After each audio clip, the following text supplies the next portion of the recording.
تلك الرسل فضلنا بعضهم على بعض منهم ما كلم الله ورفع بعضهم درجات وآتينا عيسى ابن مريم البينات وأيدناه بروح القدس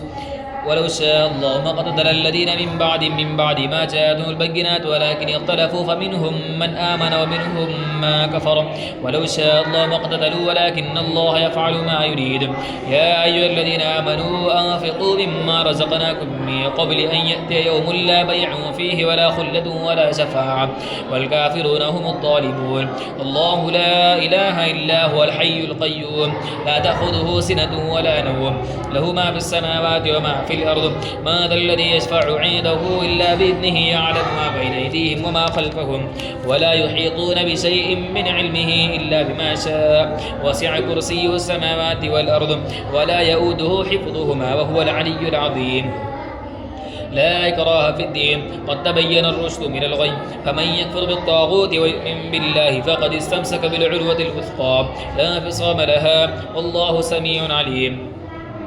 الله ولي الذين آمنوا يخرجهم من الظلمات إلى النور والذين كفروا أولياءهم الطاغوت يخرجونهم من النور إلى الظلمات أولئك أصحاب النار هم فيها خالدون ألم تر الذي حاج إبراهيم في ربه يناداه الله الملك إذ قال إبراهيم ربي الذي يحيي ويميت قال أنا أحيي وأميت قال إبراهيم فإن الله يأتي بالشمس من المشرق ويأتي بها من المغرب فبهت الذي كفر والله لا يهدي القوم الظالمين أو كالذي مر على قرية وهي خاوية على عروشها قال أن يحيي هذه الله بعد موتها فأماته الله 100 عام ثم بعثه قال كم لبثت قال لبثت يوما أو بعض يوم قال بل لبثت 100 عام فانظر إلى طعامك وشرابك لم يتسنى وانظر إلى حماري ولنجعلك آية للناس وانظر إلى العظام كيف ننشزها ثم نكسوها لحما فلما تبين له قال أعلم أن الله على كل شيء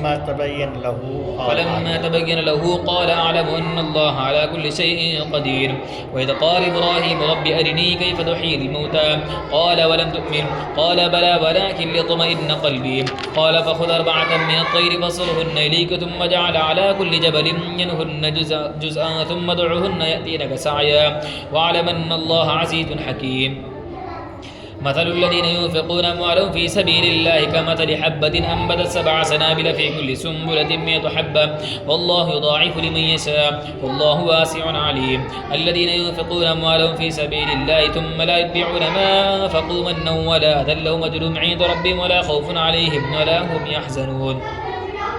قول معروف ومغفرة خير من صدقة يتبعها أذى والله غني حليم يا أيها الذين آمنوا لا تبطلوا صدقاتكم بالمن والأذى كالذي ينفق يا أيها الذين آمنوا لا تبطلوا صدقاتكم بالمن والأذى كالذي ينفق ماله رئاء الناس ولا يؤمن بالله واليوم الآخر فمثله كمثل صفوان عليه تراب فأصابه وابل فتركه صلدا لا يقدرون على شيء مما كسبوا والله لا يهدي القوم الكافرين ومثل الذين ينفقون أموالهم ابتغاء مرضات الله وتثبيتا من أنفسهم كمثل جنة بربوة أصابها وابل فاتت أكلها ضعفين وإن لم يصبها وابل فطل والله بما تعملون بصير أيود أحدكم أن تكون له جنة من نخيل وأعناب تجري من تحتها الأنهار له فيها من كل الثمرات وأصابه الكبر وله ذرية ضعفاء فأصابها إعصار فيه نار فاحترقت كذلك يبين الله لكم الآيات لعلكم تتفكرون يا أيها الذين آمنوا أنفقوا من طيبات ما كسبتم ومما أخرجنا لكم من الأرض ولا تيمموا الخبيث منه تنفقون ولستم بآخذه إلا أن تغمضوا فيه واعلموا أن الله غني حميد الشيطان يعدكم الفقر ويأمركم بالفحشاء والله يعدكم مغفرة منه فضلا والله واسع عليم يؤتي الحكمة من يشاء ومن يؤت الحكمة فقد أوتي خيرا كثيرا وما يذكر إلا أولو الألباب وما أنفقتم من نفقة أو نذرتم من نذر فإن الله يعلم وما للظالمين من أنصار إن تبدوا الصدقات فنعما هي وإن تخفوها وتؤتوها الفقراء فهو خير لكم ويكفر عنكم من سيئاتكم والله بما تعملون خبير ليس عليك هداهم ولكن الله يهدي من يشاء وما تنفقوا من خير فلأنفسكم وما تنفقون إلا ابتغاء وجه الله وما تنفقوا من خير يوفى إليكم وأنتم لا تظلمون للفقراء الذين أحصروا في سبيل الله لا يستطيعون ضربا في الأرض يحسبهم الجاهل أغنياء من التعفف تعرفهم بسيماهم لا يسألون الناس إلحافا وما تنفقوا من خير فإن الله به عليم الذين ينفقون أموالهم في سبيل الله الذين ينفقون أموالهم بالليل والنهار سرا وعلانية فلهم أجر عند ربهم ولا خوف عليهم ولا هم يحزنون الذين يأكلون الربا لا يقومون إلا كما يقوم الذي يتخبط الشيطان من المس ذلك بأنهم قالوا إنما البيع مثل الربا وأحل الله البيع وحرم الربا فمن جاءه موعظة من ربه فأتاها فله ما سلف وأمره إلى الله ومن عاد فأولئك أصحاب النار هم فيها خالدون يمحق الله الربا ويربي الصدقات والله لا يحب كل كفار أثيم إن الذين آمنوا وعملوا الصالحات وقاموا الصلاة وآتوا الزكاة لهم أجر عند ربهم ولا خوف عليهم ولا هم يحزنون يا أيها الذين آمنوا اتقوا الله وذروا ما بقي من الربا إن كنتم مؤمنين فإن لم تفعلوا فأذنوا بحرب من الله ورسوله وإن تبتم فلكم رؤوس أموالكم لا تظلمون ولا تظلمون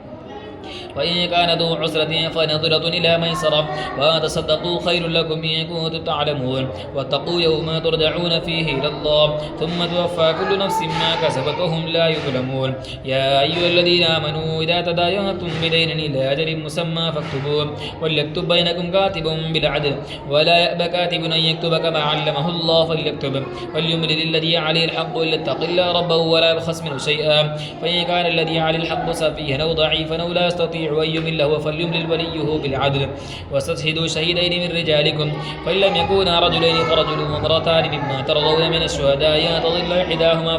فتذكر إحداهما الأخرى